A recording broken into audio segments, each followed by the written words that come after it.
What's up, people? 41 Solstice 25, and yeah, Winter Solstice 8, and we got a new map. Got a new place, a new horizon, sort of. And in this kind of situation, when you actually look at it like this, it appears quite hexagonal, really, for the inside of a volcano. And yes, that's right, you heard me correctly. The inside of a volcano.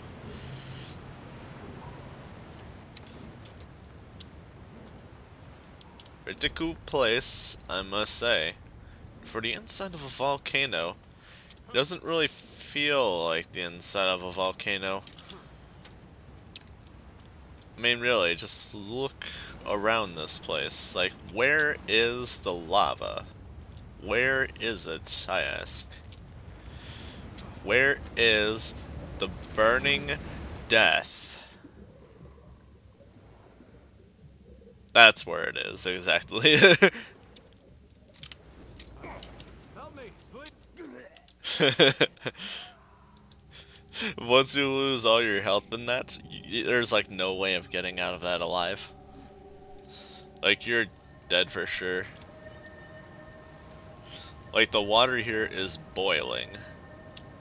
That's what all that is. It's boiling water. You boil alive in the water.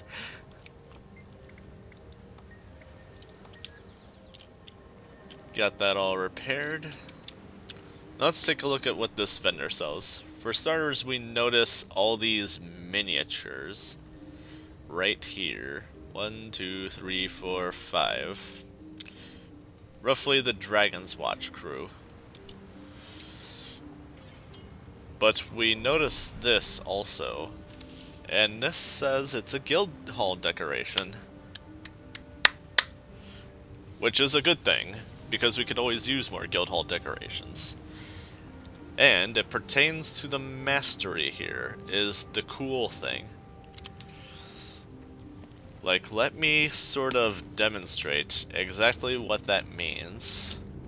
So, I've completed this place near entirely. There's just 2 achievements, perhaps. Well, actually, 3 that I am yet to complete. Flashpoint is the name of this episode.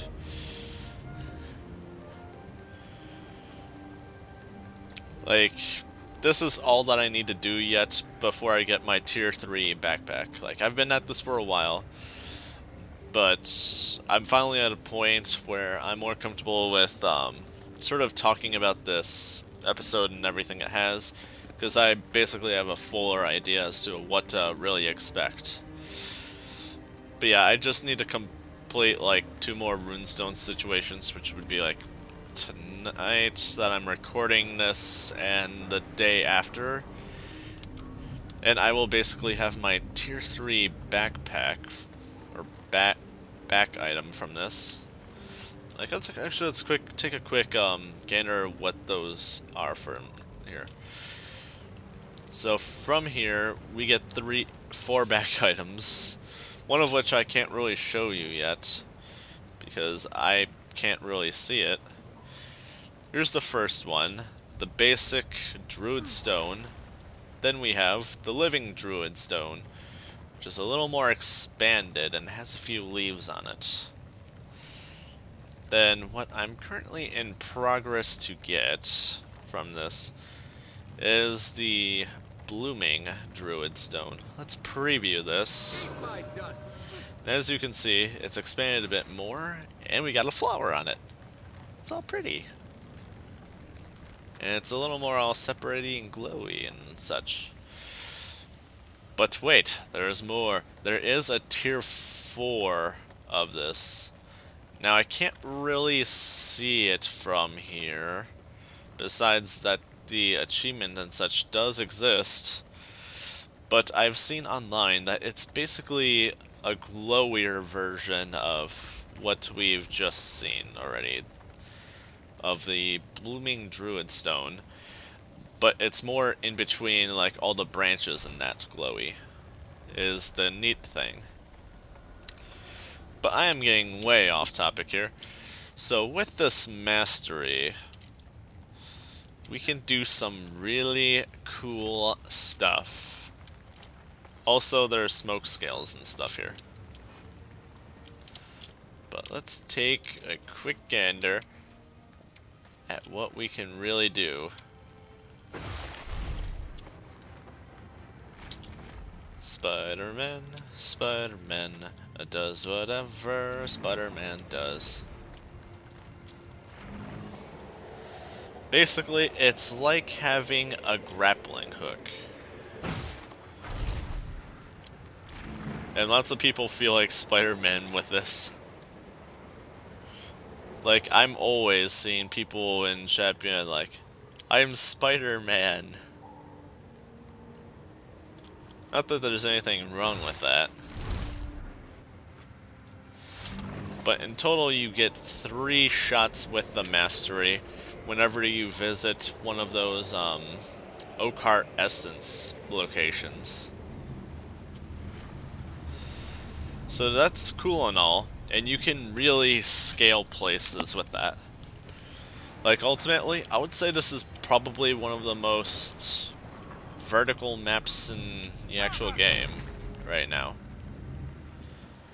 Like, even a little bit more than one of the previous places of these episodes, and that's, what was it, Bloodstone Fen? Yes, Bloodstone Fen. As well as, Ember Bay. Like, those two were pretty vertical maps. This one tops those by a long shot. Go ahead. And that's especially made a little more to awareness if you're doing, like, the story stuff. Like, in the story, you actually go into the very center of the volcano. You drop down it, and you see what is that literal bottom of the map.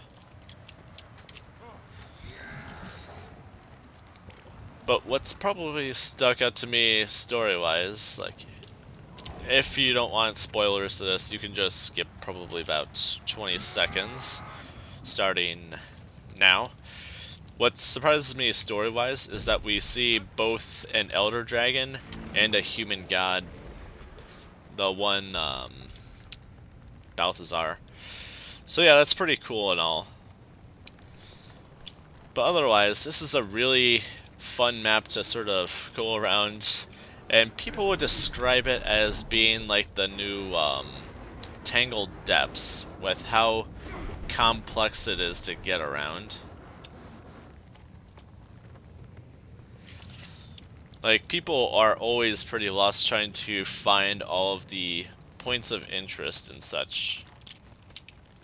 I think I heard that there was an increase of interest for sawgill mushrooms, which would explain to me why there's always so many sawgill mushrooms around and about on these maps for the past while.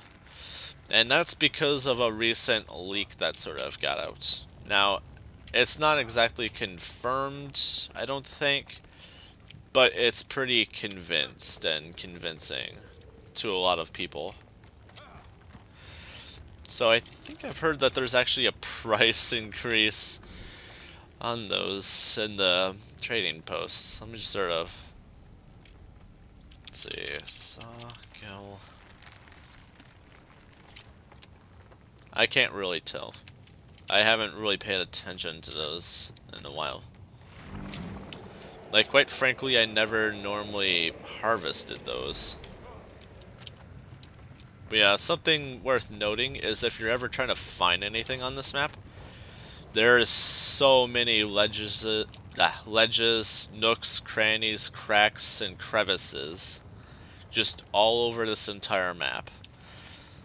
Like, I was surprised I didn't find some lost city of Atlantis or something in it all.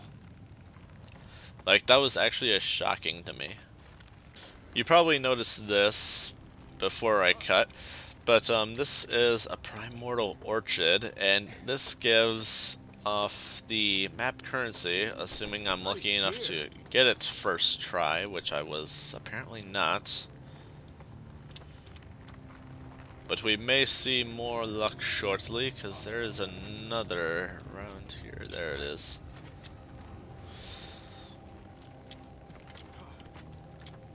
But the map currency is, despite the fact that it comes from something you have to chop down with an axe, you can break it down pretty easily, and not with a salvaging kit like you did have to with the, what was it, like fossilized wood or something, or the bloodstone shards, bloodstone crystal shards, or ruby something. But yeah, the currency here is the fire orchid blossom.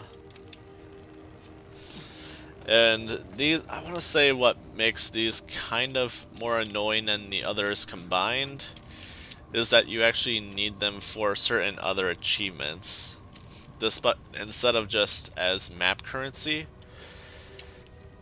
So your odds of actually needing to keep, say, probably at least 30 or something for like working on your backpack or whatever, like that's a bit of annoying. And then they give you, what I do like is that they give you more reason to sort of farm them, like say that decoration and that, like back at where we were by the submarines and that, like that's actually kind of a cool thing, and that gives the players more reason to just sort of hang out here and just farm. What's unfortunate is that I think this event is bugged. Like for the past few days, I've noticed this event specifically with the mercenary morale gets pretty bugged. Like we have absolutely no idea where, like the players have absolutely no idea where any of the actual mercenaries pertaining to the event are, and with that as a problem, we can't continue on to the next part of the event where we're killing the worm.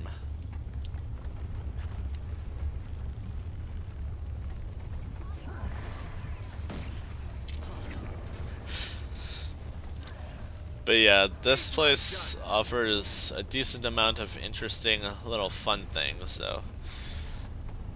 Like, so far I've gotten 2 exotic backpacks from here, and I'm going to get a 3rd, and for the tier 4th of the achievements, I should get an ascended backpack. And all of these are like items I can select stats on, so it's like, why not? Like, why would I not invest in this at all? Like, I could situate so many characters in terms of gear ahead of time with this.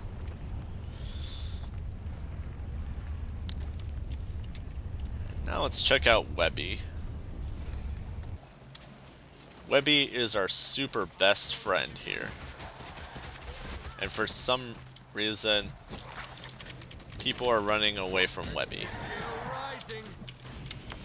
I mean, doesn't Webby seem like a fun individual to hang with? I mean, it's not like Webby's trying to eat us or something. I mean, whatever gave that impression, right?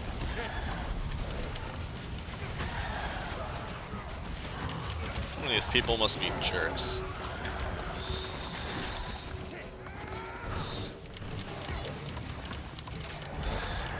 We were first introduced to the Webby through our pal Mox, M-O-X, which I think people were saying came from Guild Wars 1, actually.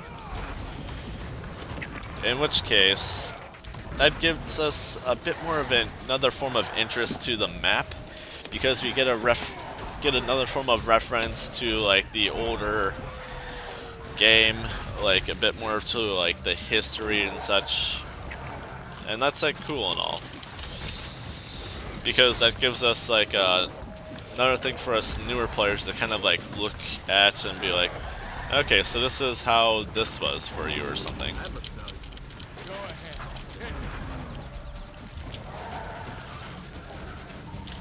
But yeah, once again we get the typical repetitive quests that we can do, which of course everything like offers a bit of like karma or whatever, and then we get like these merchants.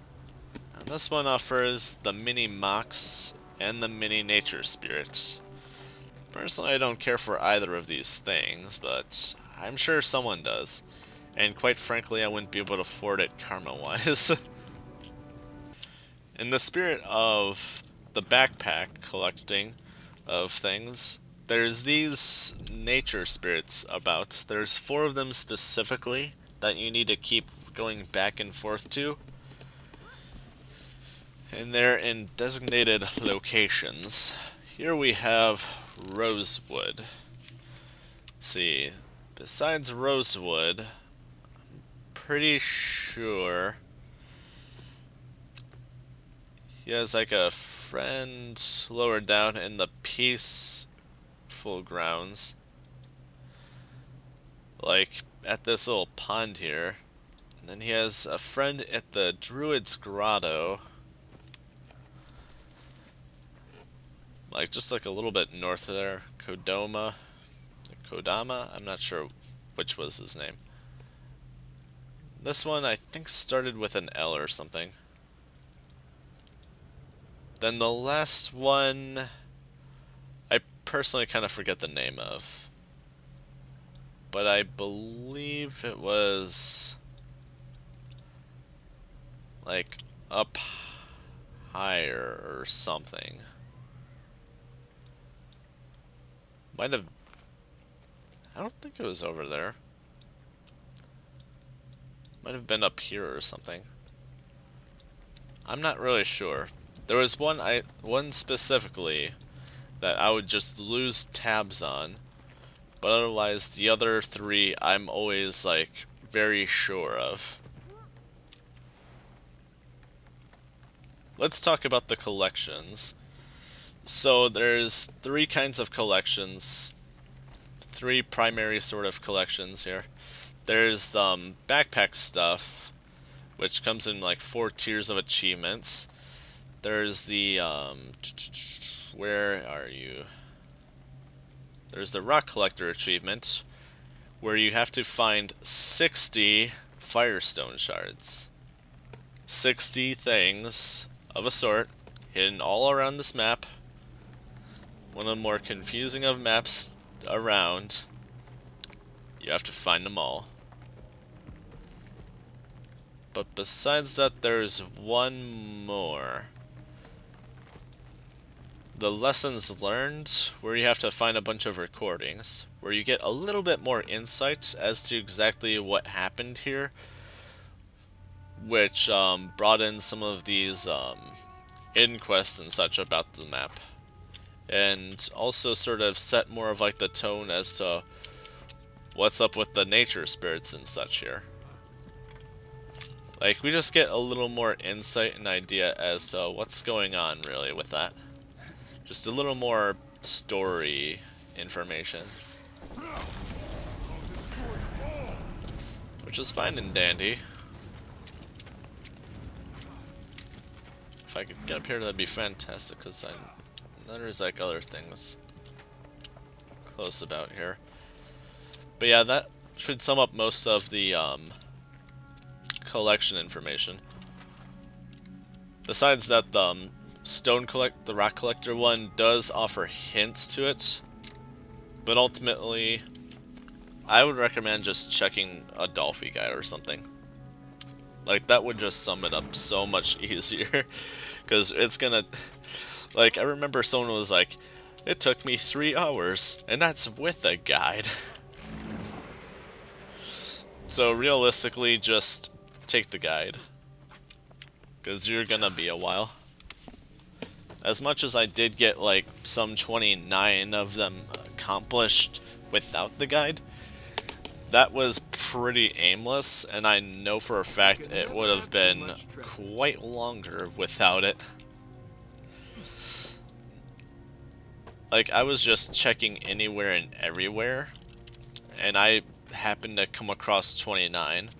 Like, the rest of them, I literally wouldn't, a decent amount of the rest of them I wouldn't have found. Some of them were in plain open locations, but otherwise, like, just the way they were set, they were like, there was a few like things in the ceiling, there was a few holes in the ceiling to find. Like, that was pretty annoying. Refreshing. And there's still a thing or two I'm trying to figure out. Like, is it over here? I've noticed there's this thing called a lone cranny.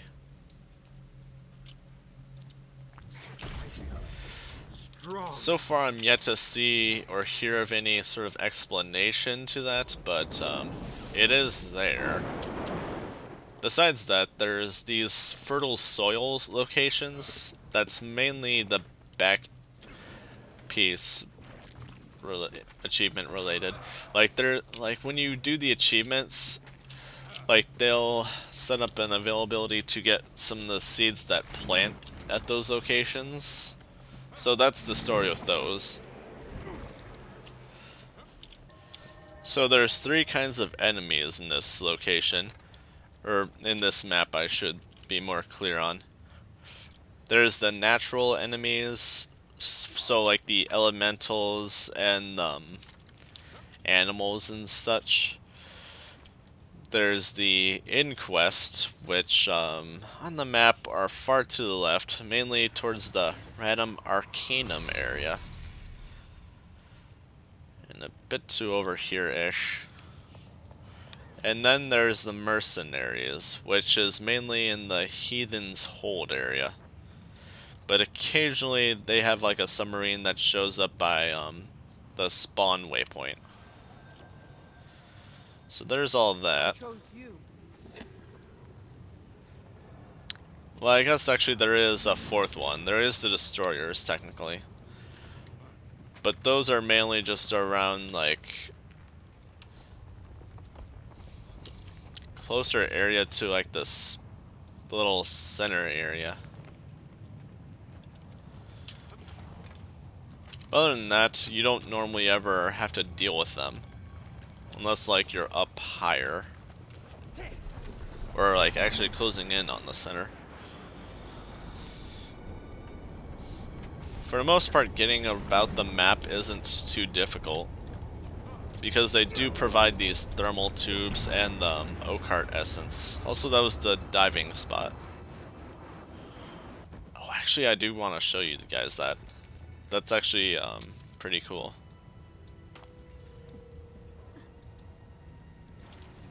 It's the best diving spot of all. And it's a little less cryptic than looking for a see-through little ring, like Bloodstone Fen had.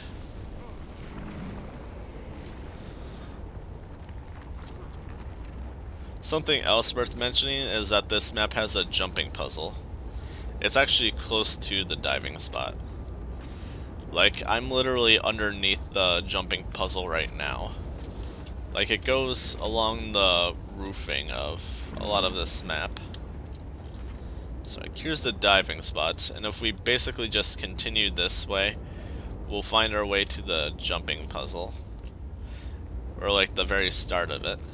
But let's go through the diving spot. I want to go a little bit forward, otherwise we might hit a ledge underneath us. And now we can see where we're trying to land. Let's see if we can make this. I made it! By the way, there's an achievement for dying in this boiling sea of lava. Not lava, water. Boiling water. Not often I say that in the middle of a game, I realize. But there's also an achievement for making this dive spot. Now let's see what happens when we press jump out. not as bad as it made it sound. I mean, I personally thought it was just going to kick us out into the boiling sea. I do want this unbound magic because I do need an absolute ton of it.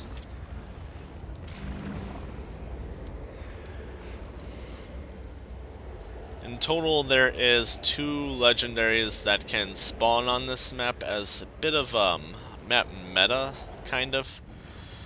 Like, it mainly has to do with the destroyers, basically. Like, the lieutenant, the legendaries are considered lieutenants, spawn on these huge sort of things in the middle of the boiling sea. There's like 2 of them. There's one here and one over there. One to the east, one to the west. Basically keep along the northern half of the map. So the seething pillar and the frothing pedestal. Pretty cool. And they're basically destroyer wyvern. And the only way you can possibly kill both in around the same time is if you have the map coordinated to actually kill them close to the same time. Otherwise, once you kill one, the other gets a crazy boost. Like, it'll take too long to just kill the other one, assuming everyone is just at one of them. Like, you would actually have to, like, coordinate and be like, what's the health on this one? What's the health on that one? And try to control how fast you're killing the other. And it'll make killing both of them quite easier. Get all that delicious elderwood. I'm gonna need that later for my weapon crafting. So yeah, a lot of this map is quite interesting to try to get around. It's a lot more challenging to sort of find your way around, so especially if you're looking for things. If you're looking for things, it is a pain in the ass. If you know where everything is, it is significantly less of a pain, because then you'll be like, I'll just take this waypoint and take these thermal tubes or whatever. In which case, it's like significantly less of a challenge, just because you actually have designated direction you can take or something.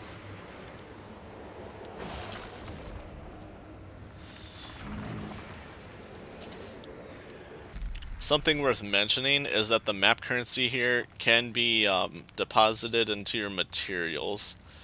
So I've actually kind of done that just a second ago, and I just realized, oh, this is also a thing worth mentioning to save people a headache. So if you are like me and you like to deposit your materials all the time, if you ever have to spend map currency, you actually have to go back to your bank or whatever and pull those back out. I want to say that's like the one downside about them. About the primordial orchids.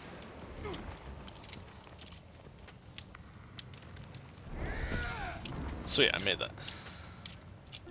So let's talk about the last couple things there is worth mentioning of.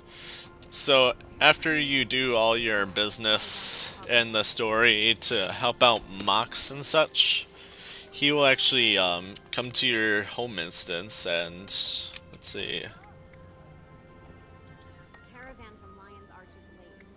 Apparently you get to have him play music from the original Guild Wars.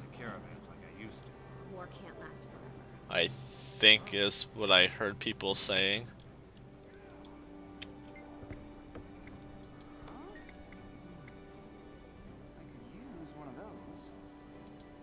Initiating music playback.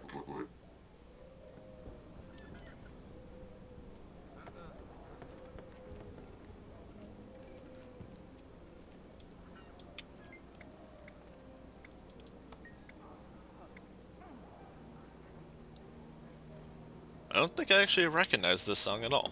So it probably is from the original one. Initiating music playback. While we're listening, I'll take 2 of my good so the achievement, so we do get 2 new titles from this episode. One is Rockstar, which is the title we get from collecting all those stupid rocks, all 60 of them. And then there's a story instance one, Fancy Flyer, where we're going down that volcano, and assume we don't get hit at all by the destroyer's little lobbing fireballs, we will get this title. So pretty cool. But I think I'm gonna stick with Rockstar. I do not recognize this song either. So this is pretty promising, actually. Wait, I can ask him about the cats. They are fascinating when you are gone. They sleep most of the time, wake and zip around like mobile CM golems. Eat and then sleeps more. I was hoping you to have something to tell me. That's interesting. Let's see.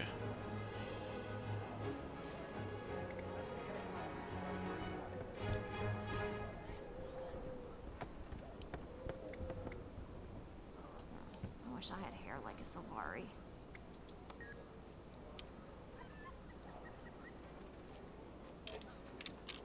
Wonder if he'll actually start. CMH Sin Meta History. Engaging. 1173 AE. Rata Novus overrun by chalk. 98% of residents deceased.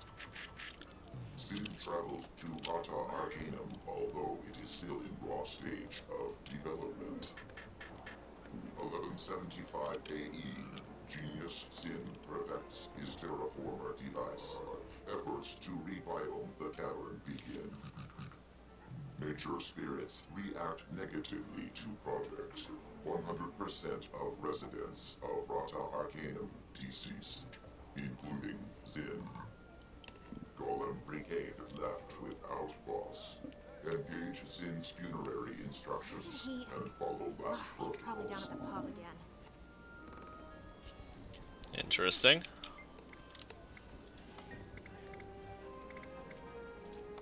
Initiating music playback.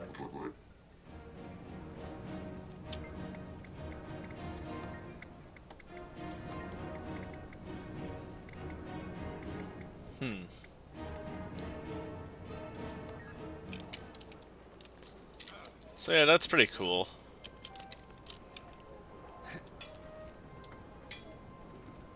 Ultimately, I think that was probably a fun little episode, and lots of nifty little things you can get from it. I'd say it's worthwhile for players to sort of build up a few things, and also to re-familiarize themselves with certain little things, such as smog scales and smoke scales. Like, smog scales are a thing that's pretty recent. It's like smoke scales, but it works a little differently. Smoke scales have like evasion fields, where if you try to attack them in those fields, you cannot hit them for jack. Smog scales have blindness fields, so you're probably just not going to hit them with ranged. So yeah, I guess that will sum up this latest update for now. Until next time, thank you so much for watching. I'm 41 Solstice 25, Winter Solstice 8, and have yourself a good day. Bye bye.